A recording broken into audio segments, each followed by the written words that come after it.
सच के साथ।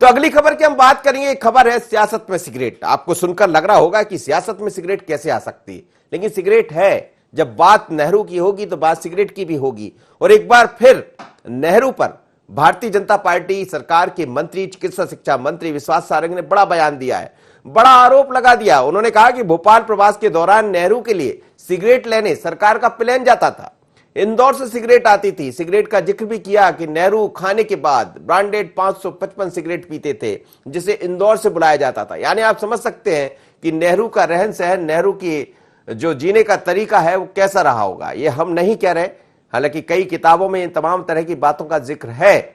और भी ऐसी चीजें हैं, चाहे लंदन से लेकर और इंदौर तक, लंदन से लेकर भोपाल तक ऐसी कई बातें हैं जिनको हम नहीं कह सकते, लेकिन नेता लोग तो कहते हैं, मौका मिलता है। तो एक बार फिर विश्वास सारंग ने बड़ा सवाल खड़ा कर दिया। नेहरू के खाने के बाद ब्रांडेड 555 सिगरेट पीते थे, और ये सवाल किसी और ने नहीं बल्कि मध्य प्रदेश की चिकित्सा शिक्षा मंत्री ने उठाया है।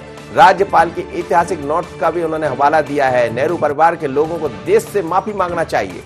अब माफी मांगने की बात हो रही है। और ये देखिएगा, ये भी उन्होंने पहले ट्वीट किया, गजब है नेहरू जी। और उसके बाद फिर जब बात हुई तो बात में, बयान में भी उन्होंने वही बात कह दी, यानी सियासत में सिगरेट। क्या कहा विश्वास सारंग ने, सुनिएगा।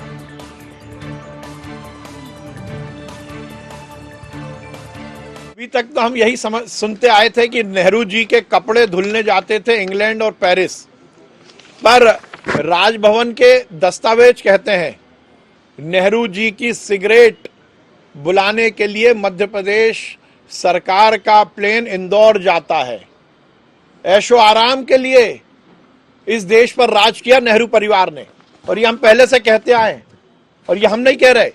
उस समय के राज्यपाल जी का ये एडिट नोट्स है जिसमें उन्होंने लिखा, और ये राजभवन की साइट पर अवेलेबल है। चलिए, तो बड़ा आरोप बोल दिया। ये दस्तावेज भी राजभवन से लेकर आ गए हैं विश्वास सारंग, जिस दस्तावेज को दिखा रहे थे। चलिए, मेरे साथ इस समय चेतन सिंह जुड़ गए हैं, भारतीय जनता पार्टी के मीडिया पैनलिस्ट है, सीनियर नेता है, और साथ ही योगेश यादव जुड़ रहे हैं, कांग्रेस के नेता। चेतन जी, कहां से याद आ गई अब फिर से नेहरू जी की आपको, और वो दस्तावेज भी निकाल रहा है आपकी चिकित्सा शिक्षा मंत्री? जरूरत क्या पड़ गई इसकी? मनोज जी, जरूरत ये नहीं पड़ी। जरूरत इसलिए पड़ती है कि जब राजनीतिक पार्टी अपने परिवार की बखान करे कि हमने शहादत दी है, हमने देश के लिए कुर्बानी दी है, हमने देश की आजादी के लिए सब कुछ किया है, तो देश की आजादी के साथ आपने क्या क्या वसूली की ये भी तो बता दो जरा। और हमने तो कोई आरोप लगाया नहीं है, ये तो सारी चीजें पटल पर है ना, ये तो रिकॉर्ड में है। जब कोई चीज अगर रिकॉर्ड में है तो उसको आप इग्नोर कैसे कर सकते हो, या उसको आप गलत कैसे कह सकते हो? तो देशवासियों को ये बताना तो पड़ेगा ना भैया कि सिगरेट की हमारी जो फूंक मारने की आदत थी, उसको, उन हसरतों को पूरा करने के लिए मध्य प्रदेश की गरीब जनता के, गरीब प्रदेश के टैक्स की कमाई का पैसा कैसे फूंका जाता था, ये बताने में कोई गुनाह है क्या? अरे भाई, ये तो सच्चाई है ना, इस सच्चाई को स्वीकार करना चाहिए। आखिर राहुल गांधी ने कल परसों 2 स्थानों पर इस बात को स्वीकार किया ना कि आपातकाल लगाना गलत फैसला था। क्यों नहीं स्वीकार करते? अगर गलती है तो स्वीकार कर लीजिए। इस एपिसोड को क्लोज क्यों नहीं करते? मतलब आप गांधी परिवार में आप गांधी परिवार में एक नेता ऐसे मान रहे हैं जो साफ गोई से अपनी गलती तो स्वीकार कर रहा है, राहुल गांधी। मैं तो पहले भी कह रहा हूं, कांग्रेस को इस सारी गलती को स्वीकार करना चाहिए। अच्छा, मुझे बताइए, गलती स्वीकार करने से आदमी का कोई कद घट जाता है क्या? अरे, एक विवाद खत्म हो जाता है ना। ठीक है भाई, गलती इंसान से ही होती ना, हो गई गलती, हमने उसको स्वीकार कर लिया, अब उसके बाद तो कोई प्रश्न नहीं उठेगा। लेकिन दिक्कत यह है कि नेहरू परिवार, कांग्रेस परिवार गलती पे गलती करती रहती है, और फिर उसके बारे में सफाई ऐसे देती है जैसे अभी गोडसे को लेकर के सफाई देते फिर रहे हैं ये लोग। तो इनका भैया ये चाल, चरित्र, चेहरा बड़ा अजीब है। तो उस अजीब चीज को ईमानदारी के साथ, दस्तावेज के साथ, प्रमाण के साथ मध्य प्रदेश की, देश की जनता को हमको बताना पड़ता है। हमने केवल बताने का ही तो काम किया है, हम आरोप कहाँ लगा रहे हैं? अब आप इस समय पता नहीं क्यों बता रहे हैं, लेकिन आप बता तो रहे हैं और दस्तावेज के साथ बता रहे हैं। योगेश जी, क्या सिगरेट लेने नेहरू जी के लिए प्लेन इंदौर जाता था? देखिए मनोज जी, वर्तमान राजनीतिक संदर्भ में और परिप्रेक्ष्य में जिस तरीके का वातावरण पैदा हो रहा है, तो ऐसा लग रहा है टिमटिमाते हुए जुगनू सूरज की रोशनी की तरफ, सूरज की रोशनी पर प्रश्न चिन्ह उत्पन्न कर रहे हैं। कहाँ टिमटिमाते हुए जुगनू हैं ये, और सूरज के बारे में बातचीत कर रहे हैं। ये किसके बारे में बोल रहे हैं?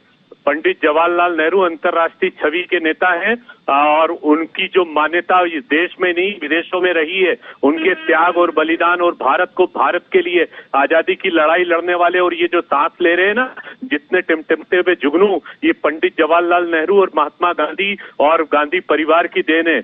जिस तरीके से ये टिमटिमाते हुए जुगनू इतिहास को बदलने की कोशिश कर रहे हैं, तो इनके पूछिए कि इनका स्वयं का कद क्या है। ये छुटभुइये नेता जिनका कद भोपाल से ज्यादा नहीं है, टिप्पणी कर रहे हैं अंतर्राष्ट्रीय छवि के नेता की। अरे पंडित जवाहरलाल जी नेहरू को जिस दिन आप पढ़ लोगे, पंडित जवाहरलाल जी नेहरू के त्याग और बलिदान और जेल में जाने की जो उनके साथ हुई है, और जो उनके पारिवारिक अत्याचार हुए, पत्नी की डेथ हुई है, जिस तरीके से मार्मिक उनका जीवन वर्णन होगा, तो आप तो 7 जन्म भी प्राप्त कर लो तो उस नेहरू के कद तक नहीं पहुंच सकते। और अच्छा, ये सब होने के साथ लेकिन ऐसा हुआ था क्या? सिगरेट टिकट लेने जाता था प्लान, जैसा कह रहे हैं भारतीय जनता पार्टी, विश्वास सारंग कह रहे हैं। मनोज जी, जी हेलो मनोज जी, गुरु गोवलकर का इतिहास देख लें, वीर सावरकर का इतिहास देख लें, पंडित दीनदयाल उपाध्याय की मृत्यु कैसे हुई, इसके बारे में आरएसएस वाले बता दे, और आरएसएस वाले स्वीकार करके ये बात बोल दें कि गोडसे व्यक्ति था और गोडसे ने ही गांधी की हत्या की। क्यों नहीं स्वीकार कर रहे? क्यों गांधी से इतना डर लगता है, गांधी परिवार से डर लगता है, पंडित जवाहरलाल नेहरू से डर लगता है? मनोज जी, इनका एक अभियान चल रहा है। पंडित जवाहरलाल जी नेहरू की जो छवि है, जो अंतर्राष्ट्रीय स्तर पर स्थापित है, वो 100 साल की छवि नहीं, 1000 साल तक भी ये पहुंचेंगे तो नरेंद्र मोदी से लेकर अमित शाह तक वहां तक नहीं पहुंच सकते। तो ये घबराकर अभी पंडित जवाहरलाल जी नेहरू पर आक्रमण कर रहे हैं। और ये खराब मत कीजिए। हेलो चेतन जी, सीधी सी बात है, जो प्रश्न आपने पूछा उसका घुमा फिरा करके जवाब देने की क्या जरूरत है? मैंने यही तो कहा है कि जो बातें हैं उसको हाँ या ना में जवाब देके आखिर किसी भी बात को खत्म क्यों नहीं करना चाहते? अब आप बताइए, ये गुरु गोवलकर जी पर आ गए, ये माननीय मोदी जी पर आ गए, माननीय अमित शाह जी पर आ गए, संघ पर आ गए, गोडसे पर आ गए, इन सारी चीजों का इस सब्जेक्ट से कोई लेना देना है क्या? और अगर योगेश जी आपको सारी बातों पे चर्चा करनी है तो हम निसंदेह तैयार हैं। आप तय कर लीजिए, आप माननीय हमारे जो संपादक महोदय इनसे तय कर लीजिए किस विषय पर चर्चा करनी। आज जिस विषय पर प्रश्न है, आज उसका जवाब प्लीज आप उसका जवाब दे दीजिए। आप बात इधर उधर की मत करो, जो बात है मुद्दे की उस मुद्दे पर बात करो, तभी हम आगे आपको बाकी चीजों का जवाब देंगे। पंडित नेहरू को सिगरेट लेने प्लेन जाता था इंदौर या नहीं, और नहीं तो इसके दस्तावेज में गलत एंट्री है तो आप इस पर आपत्ति लीजिए। योगेश जी। जी, दस्तावेज में क्या सच है क्या झूठ है, ये विश्वास सारंग से पता लगाना पड़ेगा कि वो सच बोल रहे हैं या झूठ। लेकिन झूठ, भारतीय जनता पार्टी झूठ का एक पुलिंदा बन चुकी है। इतिहास को विकृत करने की इनकी अवधारणा है, और विशेषकर महात्मा गांधी के प्रति, पंडित जवाहरलाल जी नेहरू के प्रति, इंदिरा जी के प्रति जिस तरीके से ये भ्रम की वो कर रहे हैं और इतिहास को परिवर्तित कर रहे हैं, और नाम परिवर्तित करने का जो सिलसिला भारतीय जनता पार्टी ने कर रखा है, ये उस षड्यंत्र का एक हिस्सा है। मेरी तरफ से ऐसी कोई मान्यता नहीं, मेरी तरफ से ऐसी कोई जानकारी नहीं है। और जहां तक इतिहास का अध्ययन है, जो किताबें मैं विश्वास सारंग जी को सौंपना चाहूंगा कि वो प्राप्त कर ले। पहले पंडित जवाहरलाल, चलिए ये भी आप एक बार धैर्य से सुन लीजिएगा कि आखिर विश्वास सारंग ने कहा क्या, कौन सा जिक्र किया, ये देख लीजिए। विश्वास सारंग को फिर से सुनवाते एक बार, सुनिएगा। मध्य प्रदेश की चिकित्सा शिक्षा मंत्री विश्वास सारंग ने कितना बड़ा आरोप लगा दिया, कौन सा राजभवन का दस्तावेज लेकर आए, सुनिए जरा, देखिएगा विश्वास सारंग। अभी तक तो हम यही सुनते आए थे कि नेहरू जी के कपड़े धुलने जाते थे इंग्लैंड और पेरिस, पर राजभवन के दस्तावेज कहते हैं नेहरू जी की सिगरेट बुलाने के लिए मध्य प्रदेश सरकार का प्लेन इंदौर जाता है। ऐशो आराम के लिए इस देश पर राज किया नेहरू परिवार ने, और ये हम पहले से कहते आए, और ये हम नहीं कह रहे। उस समय के राज्यपाल जी का ये एडिट नोट्स है जिसमें उन्होंने लिखा, और ये राजभवन की साइट पर अवेलेबल है। चले तो राजभवन के साइट से एक दस्तावेज निकाल लिया विश्वास सारंग जी, मध्य प्रदेश के चिकित्सा शिक्षा मंत्री ने, और सवाल खड़े कर दिए नेहरू पर। आप दोनों मेहमानों को बहुत बहुत धन्यवाद। बड़ी चर्चा हो सकती है इस विषय पर, लेकिन नेहरू के लिए क्या वास्तव में सिगरेट लेने प्लेन जाता था?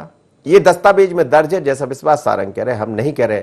चीजें तो बहुत कुछ दर्ज है दस्तावेजों में, जब खुलेगी तो फिर बात दूर तलक जाएगी, क्योंकि किस किस की बातें दर्ज नहीं है, दस्तावेज सब कुछ कहते हैं। इसीलिए तो कहते हैं एक लिखा सो बका, एक बार जो लिख दिया उसको कोई मिटा नहीं सकता, और ऐसा लिखा है जैसा विश्वास सारंग कह रहे हैं। पर सियासत में सिगरेट आ ही गई आखिर। इतना ही, मुझे दीजिए इजाजत, बने रहिए N24।